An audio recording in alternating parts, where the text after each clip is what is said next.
Hello दोस्त, NTPC graduation level का notification आ चुका है और फॉर्म भी डालना शुरू हो चुका है। आज हम लोग उसी नोटिफिकेशन के बारे में संपूर्ण जानकारी जानेंगे अच्छी तरीके से कि आपको कहीं भी थोड़ा भी डाउट नहीं होगा। जहां भी डाउट होगा वो मैं क्लियर इसी वीडियो में कर दूंगा। थोड़ा बहुत डाउट भी रह भी जाएगा तो आप कमेंट बॉक्स में डाउट को पूछ सकते हैं। ठीक है, आप वीडियो को देखिए, आपके सारे डाउट क्लियर हो जाएंगे। मैं एक एक बात को, एक एक पॉइंट को बताऊंगा बढ़िया से। चलिए देखिए, आज हम देखने वाले हैं RRB NTPC graduation level vacancy CN 06/2025 इसका रिक्रूटमेंट नंबर है। ठीक है, आपको मालूम है। अब एक बात सुनिए, ये ग्रेजुएशन लेवल का है और अंडर ग्रेजुएट का फॉर्म भी आने वाला है जो 28 अक्टूबर से फॉर्म भरेगा। अर्थात आज आपका मैं वीडियो बना रहा हूं तो आज 22 तारीख है। 6 दिन बाद आपका फॉर्म वो भी डालना शुरू हो जाएगा। वो भी 27 या 28 तारीख उसका भी नोटिफिकेशन आ जाएगा। पहले इसको देख लेते हैं, आपको समझाऊंगा बढ़िया से। देखिए, कुल पोस्ट है 5810। काफी कम पोस्ट है क्योंकि उस समय 8000 प्लस पोस्ट था इससे पहले। और आपको मालूम है कट ऑफ कितना गया था। समझिए कि प्री में थोड़ा क्वेश्चन टफ था, फिर भी कट ऑफ 75 करीब में गया था, आपको मालूम है। तो ये तो मान लीजिए कि कंपटीशन तो रहने वाला है। और जब हर साल वैकेंसी दे रहा है एनटीपीसी, देखिए उसमें भी आया, फिर ये 26 वाला भी आ गया 25 में। ठीक है, तो आपका ये बात आप मान के चलिए कि हर साल एनटीपीसी का वैकेंसी आएगा, थोड़ा थोड़ा करके आएगा। तो आप घबराना नहीं है आप लोगों को। ठीक है, बस प्रिपरेशन करते रहना है। देखिए 5810 वैकेंसी है। अप्लाई 21 अक्टूबर से हो रहा है और 20 नवंबर 2025 तक आपका यह अप्लाई होगा। ठीक है, और करेक्शन का डेट 23 नवंबर से है 2 दिसंबर तक। आप 23 नवंबर से 2 दिसंबर तक आप इसमें सुधार कर सकते हैं, थोड़ी बहुत जो भी आप गलतियां किए हैं। ठीक है, हाँ उसमें कुछ आप जोन चेंज नहीं कर सकते, आप सुधार कीजिए, लेकिन उसमें जोन चेंज आपका नहीं होगा। अब देखते हैं फी के बारे में। तो फीस जग जाहिर है रेलवे का कि यूआर ओबीसी और ईडब्ल्यूएस का 500 रुपये लगेगा। और जब पेपर दे लीजिएगा ना, तो पेपर देने के बाद आपको 400 रुपये रेलवे रिटर्न कर देगी उसी बैंक खाता में जो बैंक खाता आप इसमें दीजिएगा। ठीक है, एससी एसटी और फीमेल के लिए 250 रुपये लगता है। एग्जाम देने के बाद इनका 250 का 250 लौट आता है।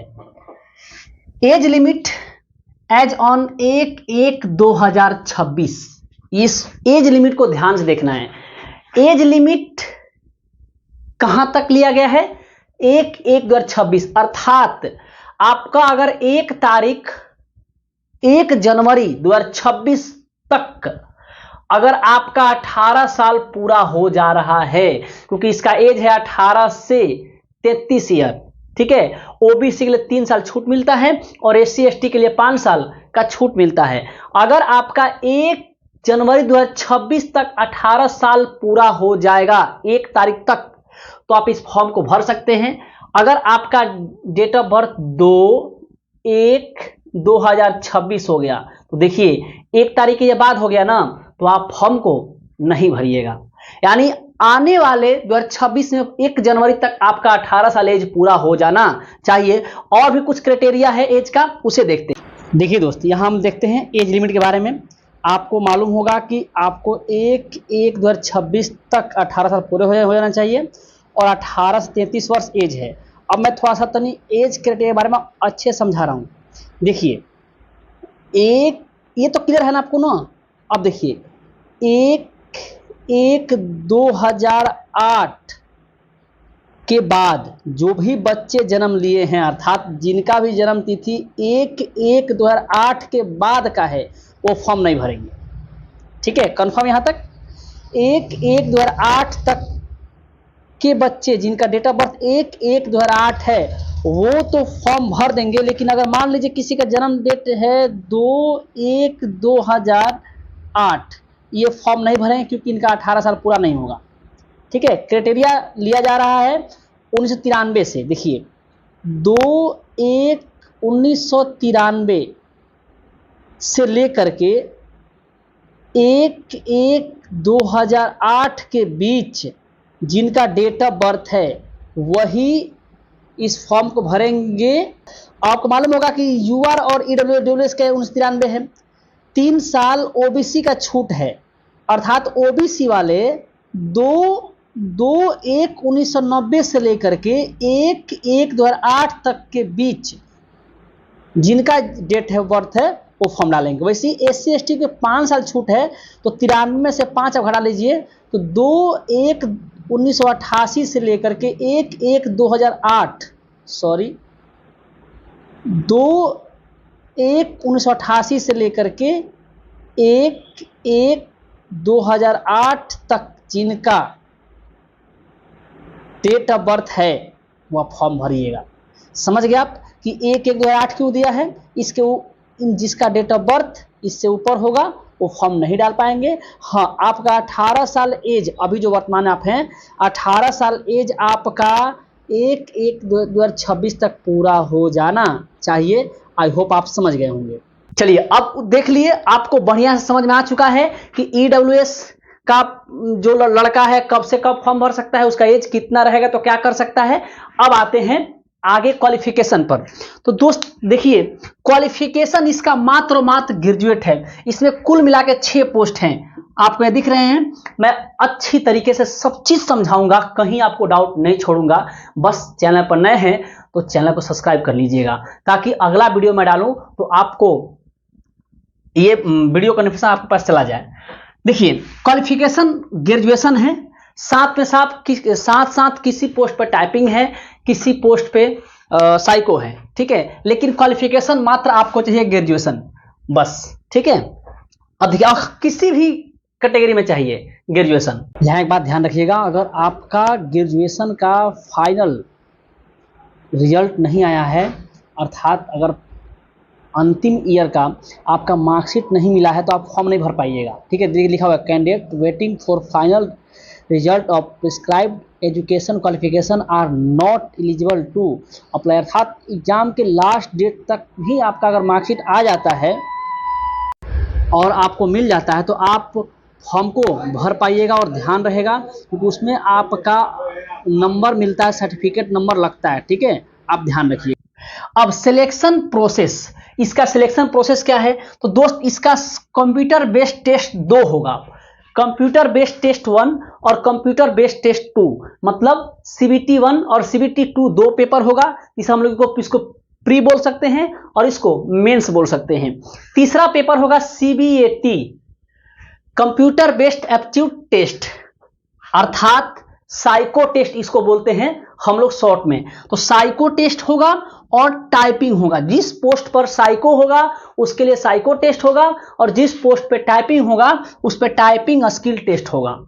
समझ गए? ये सिर्फ पास करना है, साइको में पास करना होता है और टाइपिंग में पास करना होता है। टाइपिंग स्पीड देख लीजिए, इंग्लिश में आपको 30 वर्ड पर मिनट, यानी 1 मिनट में 30 वर्ड टाइप करना है, और हिंदी का है 25 वर्ड पर मिनट, यानी आपको इंग्लिश में 30 का टाइपिंग चाहिए और हिंदी में 25 का टाइपिंग चाहिए।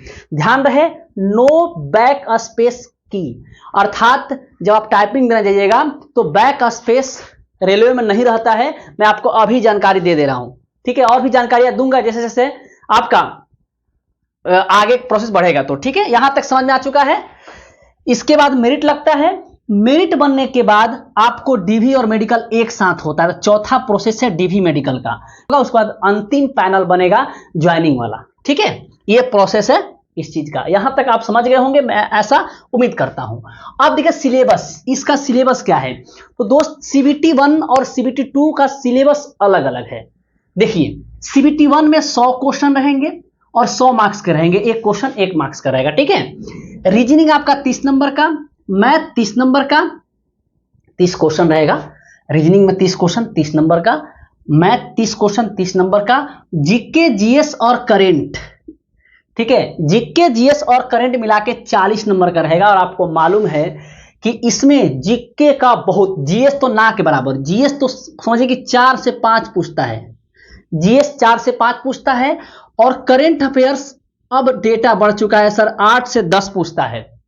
तो कुल मिलाकर के अगर मैं देखूं तो 12 से 15 क्वेश्चन मात्र साइंस से और करंट से पूछता है। करंट का वैल्यू ज्यादा है कि भाई करंट से क्वेश्चन अच्छा खासा अभी भी जो हाल में एग्जाम हुआ है एनटीपीसी का उसका हुआ है। जीके का पोर्शन ज्यादा है और बहुत डीप जीके पूछा है। इस बार सीबीटी 1 की बात करें या सीबीटी 2 की बात करें, अभी जो सीबीटी 2 का पेपर हुआ है, सीबीटी 2 का पेपर 13 तारीख को पेपर जो हुआ है 13 अक्टूबर को फर्स्ट एंड सेकेंड शिफ्ट में, उसका आंसर क्या आया है, उसका सॉल्यूशन हम लोगों ने डाल दिया है। आप उसे देख लीजिए, इन सारे एग्जाम में वो हेल्पफुल होगा।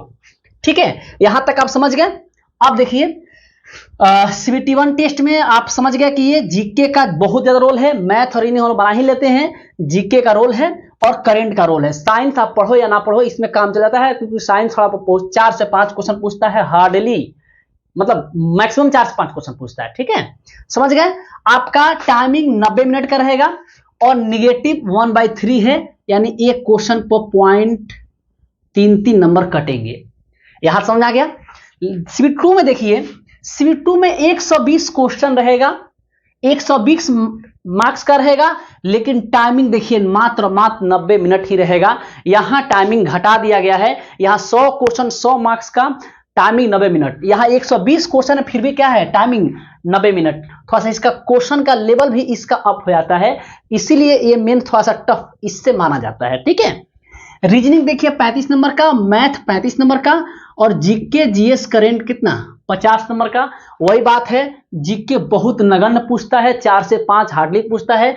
मेन जीके और करंट का रोल है, जीके थोड़ा सा कम पूछता है इसमें। ठीक है, नेगेटिव मार्किंग से 1/3 है। सीबीएटी जो साइको टेस्ट है, मैं बात करूं साइको टेस्ट आप दे लीजिएगा। तो साइको टेस्ट अभी हम लोग का रेलवे का हुआ है, मैं भी रेलवे में सिलेक्ट हुआ अभी, तो मैं साइको दिया था। साइको आसान होता है, इसमें सिर्फ पास करना होता है। ठीक है, और जिस पोस्ट पर टाइपिंग है, आप टाइपिंग वाले पोस्ट थोड़ा सा कटअप कम जाता है इन लोगों से, नॉन टाइपिंग वालों से। ठीक है, अब देखते हैं पोस्ट डिटेल्स। देखिए 6 तरह का पोस्ट है। चीफ कमर्शियल कम टिकट कलर का पोस्ट, टिकट सुपरवाइजर का पोस्ट है, स्टेशन मास्टर का पोस्ट है, गुड्स ट्रेन मैनेजर जिसे हम लोग कहते हैं गार्ड, गुड्स गार्ड, उसका पोस्ट है, जूनियर अकाउंट असिस्टेंट कम टाइपिस्ट का है, सीनियर क्लर्क कम टाइपिस्ट, ये 2 पोस्ट टाइपिंग वाले हैं। और ट्रैफिक असिस्टेंट जो पिछली बार ये पोस्ट नहीं था, जो अभी एनटीपीसी का चल रहा है, मेंस का पेपर अभी हुआ है, ट्रैफिक असिस्टेंट का पोस्ट पिछली बार नहीं था, इस बार ट्रैफिक असिस्टेंट का पोस्ट है। इसके बारे में हम जान लेते हैं। देखिए दोस्त, चीफ कमर्शियल कम टिकट सुपरवाइजर का लेवल 6 का पोस्ट है और इसका बेसिक पे है 35,400।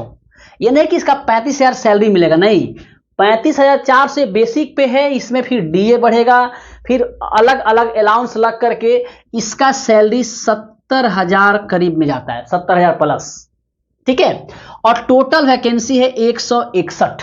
और अगर कहें सबसे बढ़िया इन 6 में से सबसे बढ़िया पोस्ट है इसका चीफ कमर्शियल कम टिकट सुपरवाइजर का, क्योंकि जितने सीसीटीसी जो इंटर लेवल में एक पोस्ट आता है सीसीटीसी का, कमर्शियल कम टिकट क्लर्क, ठीक है, उसमें क्या होता है कि लोग उसमें टीटी बनते हैं, कुछ टिकट काटते हैं, तो किनको कहां भेजना है, किनको किस काउंटर पर टिकट काटने के लिए भेजना है, किसको स्टेशन पर टिकट काटने भेजना है, ठीक है, टिकट चेक करने भेजना है, किसको किस ट्रेन में टिकट चेक करने भेजना है। टीटी का और जो टिकट काटते हैं उनका ड्यूटी लगाने का काम इस सुपरवाइजर का है, और उनका निगरानी करने का काम भी इन्हीं का होता है। तो 161 पोस्ट है, लेवल 6 का पोस्ट है। आप देख लीजिए स्टेशन मास्टर भी लेवल 6 का पोस्ट है, 35,400 इसका बेसिक है और 615 वैकेंसी है मात्र। ध्यान रहे, अब ये सारे अलग अलग जोन में वैकेंसी बटेगी, तो मुश्किल से यार 2, 4, 5, 10, 20 यही तो आएगा, 10-20 से ज्यादा कह दिए। अब समझो कि हर जोन में वैकेंसी बटेगी, हर जोन में बटने के बाद हर कैटेगरी में बटेगी, तो थोड़ा सा इसमें बहुत कम पोस्ट है। अब देखिए गुड्स ट्रेन मैनेजर, इसको गार्ड कहते हैं, ट्रेन के पीछे जो बोगी में बैठा रहता है ना, व्हाइट सब पहन करके, ट्रेन ड्राइवर चलाता है गाड़ी, उसके पीछे गार्ड बैठा रहता है, वही गुड्स गार्ड है। लेवल 5 का जॉब है, 29,200 इसका बेसिक है और 3416 पोस्ट है। सबसे ज्यादा इसी का पोस्ट है। इसका कारण भी है, अभी जो है एएलपी में वैकेंसी आई थी, उसका अभी देखिए फाइनल डी मेडिकल चल रहा है एएलपी का। तो भाई एएलपी के साथ साथ वो गार्ड तो चाहिए। फिर एएलपी का वैकेंसी आया हुआ है, फॉर्म भरा गया है, तो गार्ड की आवश्यकता, इसलिए 3416 वैकेंसी, मतलब 5800 में 3400 तो इसी का वैकेंसी है। मतलब समझिए कि गार्ड कहीं वैकेंसी आई हुई है इस समय। जूनियर अकाउंट, देखिए एक और बात, गुड्स ट्रेन मैनेजर जो गुड्स गार्ड हैं, इनका बेसिक पे 19,200 है और पे स्केल है लेवल 5 का है ये। लेकिन ध्यान रहे, इन दोनों का जितना पैसा बनेगा ना, उतना इसका ही पैसा बनेगा। 70,000 प्लस इसका बनेगा ना, 70,000 प्लस इसका ही बनेगा। बताऊंगा कैसे, पहले इसको बता लूं इसके बारे में। अब जूनियर अकाउंट असिस्टेंट कम टाइपिस्ट, ये दोनों टाइपिंग का पोस्ट है। सीनियर क्लर्क कम टाइपिस्ट, ये दोनों टाइपिस्ट का पोस्ट है। और साथ ही लेवल 5 का ये जॉब है। लेवल 5 रेलवे में लेवल 5 29,200 को बोलते हैं, ठीक है। और ये 921 पोस्ट इसका है और 638 पोस्ट इसका है। जिसका टाइपिंग रहेगा वो इसमें, इन सबों से इसका कट ऑफ थोड़ा कम ही जाता है। ट्रैफिक असिस्टेंट, देखिए जो रेलवे ट्रैफिक है ना, जो रेल चलती है, रेलगाड़ियां चलती हैं, तो उनको कंट्रोल करना होता है। जैसे क्या होता है, कंट्रोलर बैठा रहता है ऊपर, स्टेशन मास्टर स्टेशन में बैठ करके ट्रेन चलाता है। और ट्रेन, जिस ट्रेन को चलाना है, किस ट्रेन को रोकना है, किस ट्रेन को लाल सिग्नल लगा कर अपने स्टेशन पर रोक लेना है, किस ट्रेन को चलाना है, इन सारे चीज का कंट्रोल रखता है कंट्रोलर। स्टेशन मास्टर के ऊपर कंट्रोलर रहता है, जो आपके मंडल में बैठा रहेगा। जो आप जिस आप मंडल में ये स्टेशन मास्टर रहेगा, उसका ऊपर मंडल में बैठा रहेगा, उसी का ये असिस्टेंट का काम है, उसी का ये असिस्टेंट का पोस्ट है, ट्रैफिक असिस्टेंट। लेवल 4 का ये जॉब है। 25,500 इसका बेसिक पे है और 59 मात्र वैकेंसी इसकी आई हुई है। आप समझ चुके हैं सब पोस्ट कौन कौन और क्या क्या काम है। अब देखते हैं किस पोस्ट में टाइपिंग है और किस पोस्ट में टाइपिंग नहीं है, और किस पोस्ट में सीबीएटी अर्थात हम बोले तो किस टेस्ट में साइको पेपर है। देखिए पहला है ट्रेन मैनेजर। ट्रेन मैनेजर में देखिएगा CBT1 common, CBT2 common, CBT1 CBT2 paper होगा, लेकिन यहाँ पे खाली है।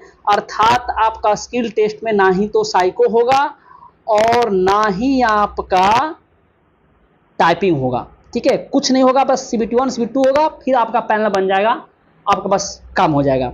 वैसे सीनियर क्लर्क कम टाइपिस्ट, नाम में ही टाइपिस्ट है। लेवल 5 का जॉब है ये दोनों पेपर होंगे ही होंगे, और साथ ही साथ आपका टाइपिंग टेस्ट भी होगा। अगला हम बात करें तो जूनियर अकाउंट असिस्टेंट कम टाइपिस्ट, लेवल 5 का ही जॉब है। CBT1 CBT2 होगा और आपका यहाँ पे टाइपिंग होगा।